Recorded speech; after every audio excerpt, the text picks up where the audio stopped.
Jan inspired me to want to be a serious musician, but also a serious peace activist. I was a media ambassador for Adopt a Minefield program. In 2003, I was placed in a Hollywood press corps. But I say the main thing is to get the grassroots movement going, educate people so they understand what's going on and what cowardly weapons these are. And in 2004, I wrote an article for their international newsletter. And that's what we've been suffering from, pretended patriotism. They use patriotism to lie us into a war in Iraq. They use patriotism to do drone attacks on children. They use patriotism to demonize Putin or anybody in the country who won't go snap to our fingers, you know.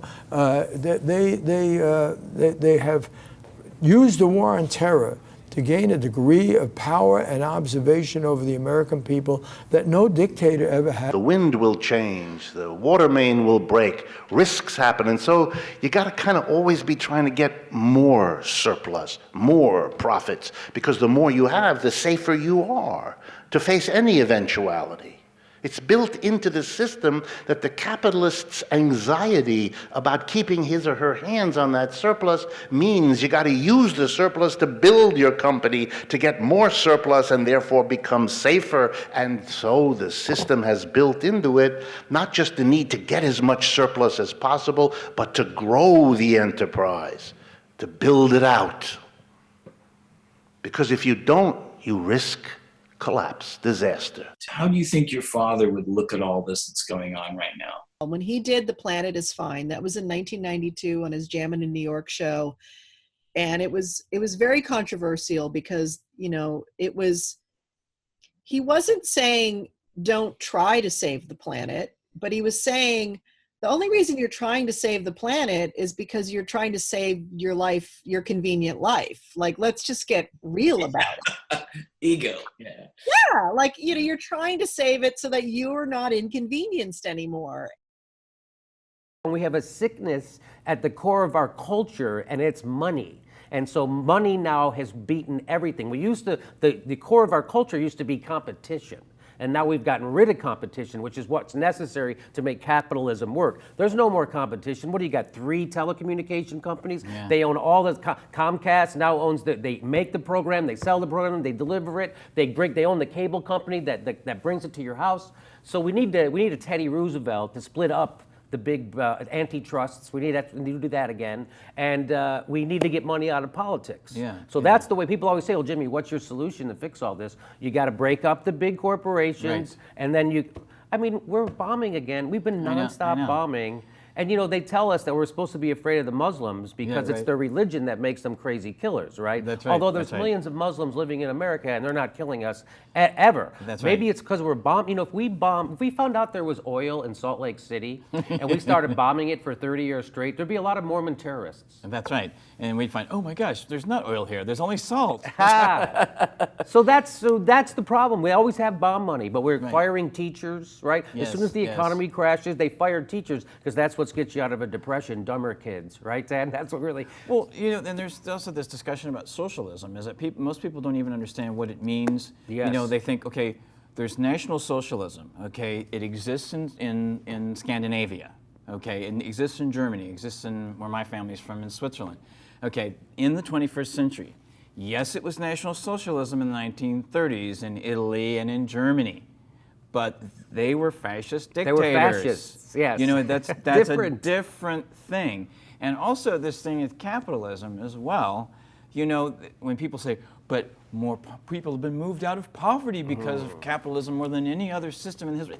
And I'm thinking, that expression, you know, lifting the boats, okay, that's rising another tide thing. Does not raise all boats. But when that did happen to some extent, that was in the past. That's we are right. now in the 21st century. Capitalism is failing. Right. We need to change this. Well, because first of all, people don't realize that there is no such thing as a free market. There's just markets that we invent, and then we regulate them heavily. And the people with the most money get to rig those economies, those markets, in their favor, which is why when we have a booming economy, all the profits that the workers generate, all those profits go to the upper 1% instead of the people who are actually generating those profits. That's called a broken economy. That's what Marx actually warned people against about capitalism, that capitalism eats itself. And if we don't regulate it like FDR did, it will eat itself. But if you have good regulations on it, everybody's for Social Security, everybody's for Medicare, everybody's for the fire department and the police department and libraries and roads and bridges and national parks. And that's what he says, that's socialism. But you have a very serious cause to go with your... Yes, there's a serious side to... when I was in Los Angeles in September, I attended a gala event for an organization called Adopt a Minefield. And what they do is they raise money to eradicate minefields around the world, and also to help survivors of blasts and raise the awareness of those needs, which I wasn't aware of until I really went into their website and looked around. And I got to see, Paul McCartney perform with Brian Wilson of the Beach Boys, and I got to see Brian Wilson perform with Paul McCartney and his band. I got to talk to Brian Wilson, actually. Wow. And Jeff Lynne, who also has produced the Beatles, and George Harrison, and so it was a very interesting night. And then they asked me if I wanted to find a couple people to work their booth at the Conseco Fieldhouse concert when Paul McCartney was here recently, in October, actually. And then they asked me if I wanted to participate with them in a global event that they're doing all over the world tomorrow night. People are going to be meeting in their homes or at restaurants. We're going to be meeting at Birdie's. Hello, this is Niswander. I wanted to do some blogs before it gets dark. It's Saturday nights, October the 8th. Lost track of time. And I'm here on the steps of the City Hall here in downtown Los Angeles. For Occupy LA, which is getting a lot of media attention, at least in certain places, as more and more people become aware of what's going on here. It's very peaceful. It's for the most part nonpartisan, except people are welcome to share whatever their views are because, well, it's all about the 99%. Here you can see a lot of posters, signs. There's all sorts of booths set up too. There's a food booth serving free food with a long line. I see supplies, donations, even a bookstore right here. So if you want to read a book, just pick up a book here, or two or three. And there's also a teepee here. They aren't all tents. Remember, teepees were the original tents, right? Occupy Wall Street. That's the most important thing, is what you're doing. You just keep doing it. It sends a real message, I think, that people are in the streets, because it's the only other way to get your voice heard if you don't play the game the way it's been played, with lobbyists, congressmen who are too much influenced by lobbyists, corporate money that influences the politicians. This is really the only alternative, so don't let them convince you to come inside, put on a suit, and hire a lobbyist. That's how you lose. This is how you win. There were all sorts of religious groups and sexual orientations, and it was not just Democrat and Republican. There were other parties there, other philosophies. I'm here at Occupy LA today, talking to some people, sharing some ideas, and it's good seeing people come out and support and just kind of bring that sense of community back. Because remember that we are all atoms that vibrate at the very core of who we are as human beings. I saw the same thing in New York, Occupy Boston, as well as Occupy LA. The focus is on corporate greed. It talks about individual liberty. It talks about social justice. It talks about democratic accountability, especially the 1% who own 40% of the wealth. I know that a lot of people out there, if they know about universal basic income, they find it very controversial, right? So for the basics of it, for people who may not know what it is, can you give us a simple explanation? Sure. Universal basic income is a policy where everyone in a society, let's call it every American citizen, receives a certain amount of money to meet his or her basic needs, no questions asked. It's a right of citizenship. So under my plan, the Freedom Dividend, every American adult would start receiving $1,000 a month, starting at age 18, every month until the day you die. So, a lot of people would ask you this question, I'm sure, but people want to know, how's that going to get paid for? Well, the great thing is our economy is up to a record $20 trillion in GDP, up $5 trillion in the last 12 years. And in terms of how to pay for it, if you look around at the big winners from artificial intelligence and new technologies, it's going to be Amazon, Google, Facebook, Uber. And Amazon literally paid zero in federal taxes last year. And Facebook did too, right? I have to confirm that, Yeah. but I know Netflix paid zero. It would not surprise me if Facebook paid zero or close to zero. So you have to ask yourself, is that their fault or our fault? And so when you ask, how do you pay for this universal basic income? If we put in a new tax to start harvesting the gains from all these innovations and new technologies, we can generate hundreds of billions, which combined with the economic activity from putting this money into people's hands, plus cost savings on things like incarceration and homelessness services and emergency room healthcare, plus the value gains from having a stronger, healthier, better educated, mentally healthier, more productive population would be enough to pay for a dividend of $1,000 a month. The way I described it is that we have to start investing in our people. Companies do this all the time. They expect that they'll win. We have to do the same thing for all citizens. And a lot of people would wonder about the cost of living, because like in a city like Los Angeles, it's very expensive here. So $1,000 might be okay for Iowa or West Virginia, but what about Los Angeles or Manhattan, for instance? Well, it's $1,000 a month on top of whatever you're currently making. So it would be a game changer for people in most parts of the country. But it's true that it doesn't go as far in places like Los Angeles as it would in rural communities and places around the country. I have a quote here of you said, "We are living a lie. Our day of reckoning is now here." Can you elaborate on that? Did she say that or did I? You said that. Oh, I can't believe I said that. I don't know. We got it on tape. So. Yeah, I'm sure. Yeah. It's a printing error. Well, we are living a lie, don't you think? Yeah. We are in a facade. Because we don't represent the people that we have in this country. The two-party system has not been serving we the people. And so until and when we rise together as a nation, as a world, as a country world, that's when we're going to bring about real change. And we just transform this anger from, negative behaviors and hate to a positive action through theater of the oppressed, through bread and puppets and all kind of techniques that we use, which is challenging, but we're so far succeeding, like step by step, to have more Palestinian, more Israeli joining us and building alliances with other groups and to be seen by the mainstream media. In July, we were in the main Israeli media, like for 11 minutes, one report in Channel 2. In Palestinian TV, we spoke there as well. We brought two ex-fighters from Ireland, from both sides, to show this is our conflict. It's not the only conflict. While people are trapped and feel this is the forever and it's never possible, but that's how every people in every conflict feel. So we been noticed, and as you know, like in nonviolence, they ignore you and then they try to stop you and then they join you, and that's what we believe. But it takes a long time. We need patience. That comes from Nelson Mandela, right? Exactly. Yeah, I was in jail while Mandela was in jail at the same time. As of this morning, more than 8,000 people have signed an online petition on change.org in favor of removing the mayor from office. About 315,000 signatures are needed. Now, the group of residents led by Alexandra Dateague feels the mayor hasn't been proactive and aggressive enough in dealing with the homeless. Whether or not one elected official is solely to blame, some we spoke to this morning stand behind the petition. I think that would be a step in the right direction to send a message. We have to take drastic steps to send a message to the city, to the people. Hey, we have a need. A lot of people are really upset. What are we going to do about it together?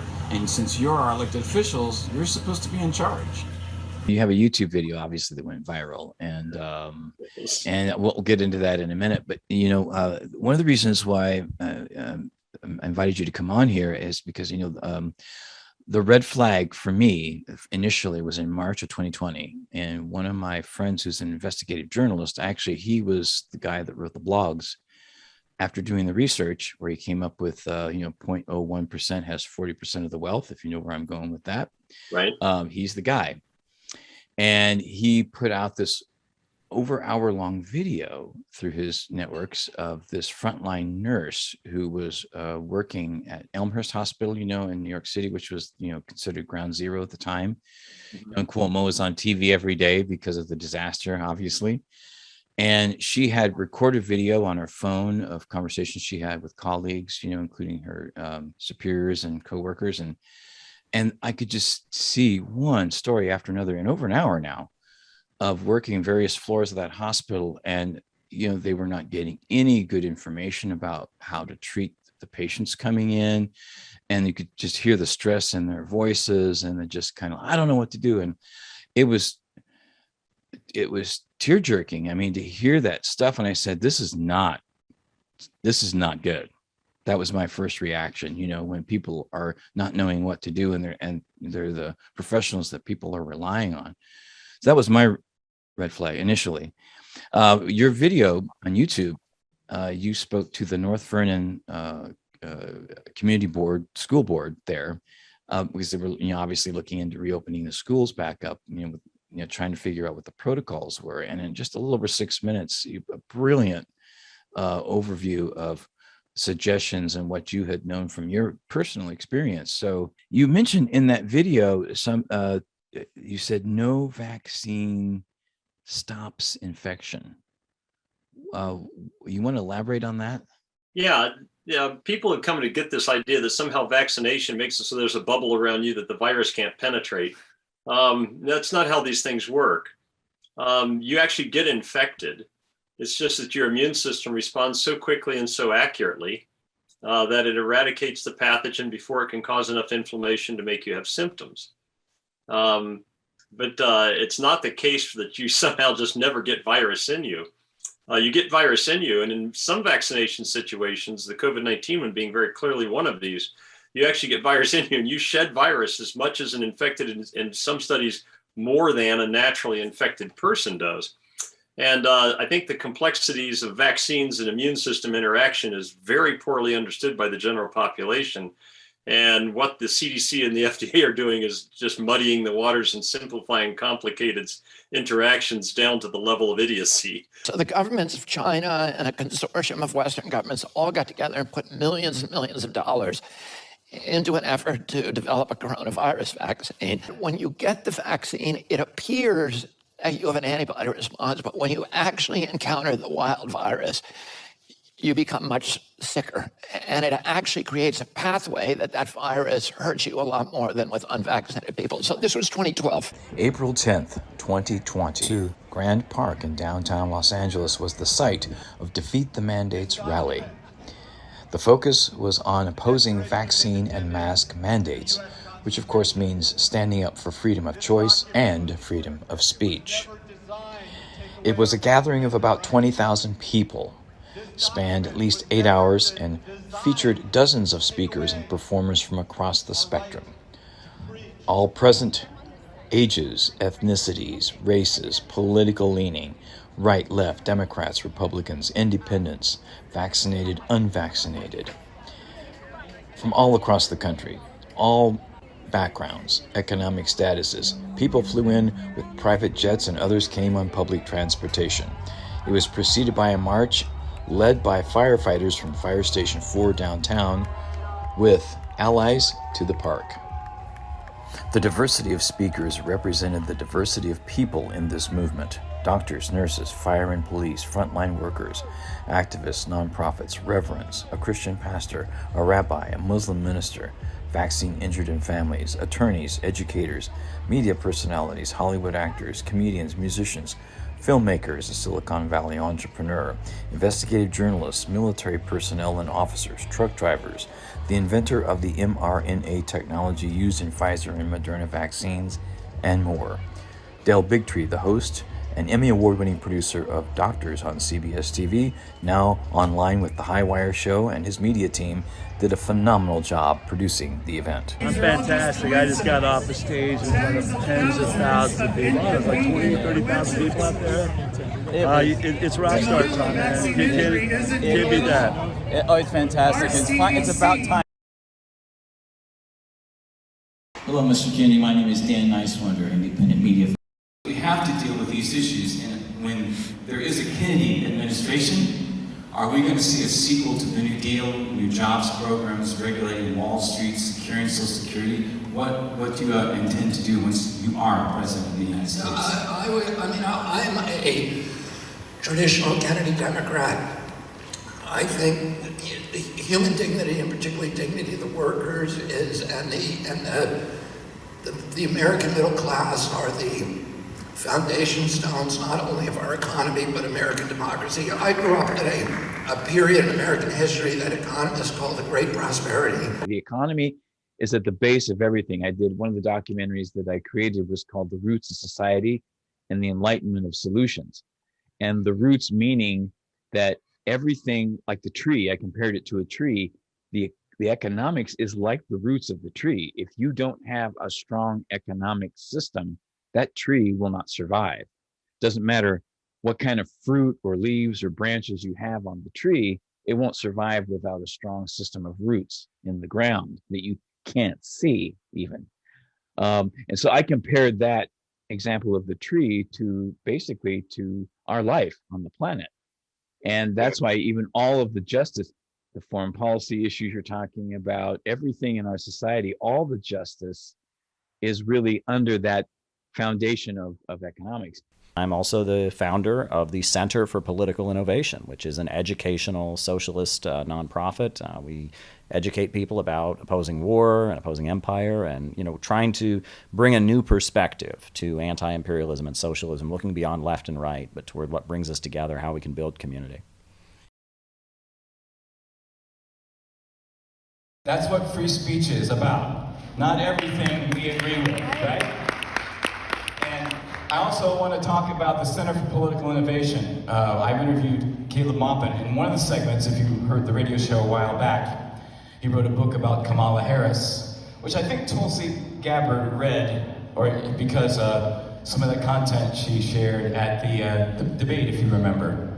But anyway, we're opening a local chapter here in the LA area for Center for Political Innovation. And discussing about what we want to do to start our presence here in the LA area. CPI, we're here at the end of the parade route in East Pasadena. We need a government of action. Yes, exactly. The Uhuru case. Yeah. That was actually a victory for free speech. So we're here at the Dorothy Chandler Pavilion, which is featuring 3 performances of Shen Yun here with Ishmael. We're getting looks. China before communism. This show's trying to portray China was better before communism, and it wasn't. And it's trying to pull out your heartstrings to say like, oh, we gotta go and restore this beautiful feudal society where like people were dancing around and music was everywhere. But this is just so to manufacture consent so Americans are able to agree and say, yeah, we must do regime change in China. And I'm lucky enough where my house survived. About 10 houses survived in my street. There used to be 40 houses on that street. Wow. But I've been pretty much roughing it. We don't have water until April at the earliest.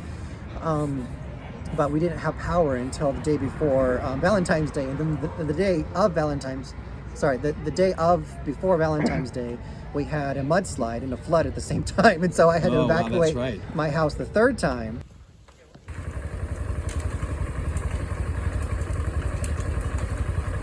We need a serious alternative, which is the Center for Political Innovation. No war with China, Russia, and Iran. Stop killing in Palestine, Yemen, Syria. Stop fascism and Nazism in Ukraine. At the end of the day, it's money in politics. It doesn't matter where that money is coming from necessarily. There's lobbyist groups of all kinds. And, when Obama was president, the Supreme Court passed Citizens United, which put that on steroids. Right. Basically, it had already been in place, but now anything goes. And we're seeing the influence of AIPAC in practically every part of our government. So it's like, and even Trump, I think at the Knesset even admitted, to the world that, we're getting all this money from, Miriam Edelson and all this. And, the irony of this event here is George Soros funds a lot of the No Kings events. And he's technically, by principle, you could say he's a king. Now at 10, a nationwide outcry against President Trump's threats of attacks against Venezuela and controversial attacks on boats in the Caribbean. During an appearance at the Reagan Library in Simi Valley today, Defense Secretary Pete Hegseth said President Trump could use the U.S. military as he sees fit.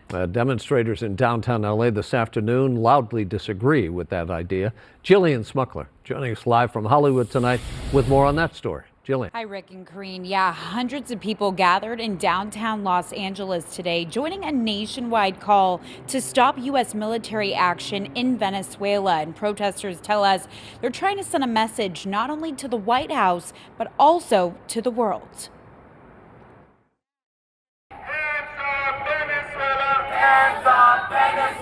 People in more than 60 cities nationwide are rallying in what they call a last-ditch push to stop what they fear is a new U.S. war. One, proxy war after another, and people are just tired of it. What is it all for? It's all for money. It's all for greed. In L.A. County, protesters say the Trump administration's escalating strikes in the Caribbean and new comments from Defense Secretary Pete Hegseth are clear warnings of a much larger conflict ahead. We've been bombing fishing boats that, supposedly have drug traffickers on them, but it's really not about drug trafficking. It's about oil and economics. The National Day of Action targets the administration's recent military campaign, including 22 strikes on alleged drug boats since September. If you're working for a designated terrorist organization and you bring drugs to this country in a boat, we will find you and we will sink you. More than 70% of Americans oppose military intervention. Well, a lot of it is money in politics. I mean, we spend a lot of money on war, and I think people are really tired of that when we need to invest in our own country and not in destruction overseas. And I think that's really what's on people's minds more than anything else. Earlier this week, President Trump said land strikes could begin, quote, very soon. Protesters here in Los Angeles say they're trying to stop that before it starts. Well, very good. I think we have enough time to take one listener question. So let's do that for a Facebook question. This is from Dan Nowman, who asks, do you feel that a big economic crash is inevitable, and what kinds of alliances can be created to reach the masses with thoughtful, factual messages? Well, I can't predict an economic crash is inevitable because you have socialism bailing out capitalism. At our big rally in Wall Street a few years ago, we had a big sign, socialism bailing out capitalism, otherwise known as bailing out Wall Street on the backs of U.S. taxpayers via Uncle Sam. That's the system we have in place. We've got to recognize it, that without socialism bailing out capitalism, capitalism would have collapsed about every decade in these banking crises and rampant speculation with other people's money like pension money. So is a big economic crash inevitable? There may be a crash, but you, the taxpayers, are going to have the safety net on your back, not to mention growing unemployment from such a crash. What kind of alliances? I think if you read my book, you'll see all kinds of alliances, left, right, back home, people you don't ordinarily associate with politically or electorally. But on these issues, and I have 24 issues, which include the issue of bailing out Wall Street, there's a huge majority of left-right saying break up the big banks, break up any corporation that's too big to fail, and crashes on the taxpayer's back. Well, thank you, Dan Nowman, for that Facebook question. What we need is a government of action that'll pave the roads, that'll hire the unemployed, that'll start rebuilding the country. We have a 4-point economic plan to improve the United States. Step 1 is a mass program of construction. Hire the unemployed, put them to work doing useful work, building, constructing, etc. Step 2 is public control of our natural resources. America's oil, America's coal, America's timber, America's natural gas. The wealth from that should go into the public budget. And then the third stage would be public control of our banking system. And then our fourth step would be the enactment of an economic Bill of Rights, which is what our President Roosevelt called for in his final State of the Union address. The right to a job, the right to housing, the right to education. And I tell people we shouldn't view these things as a handout.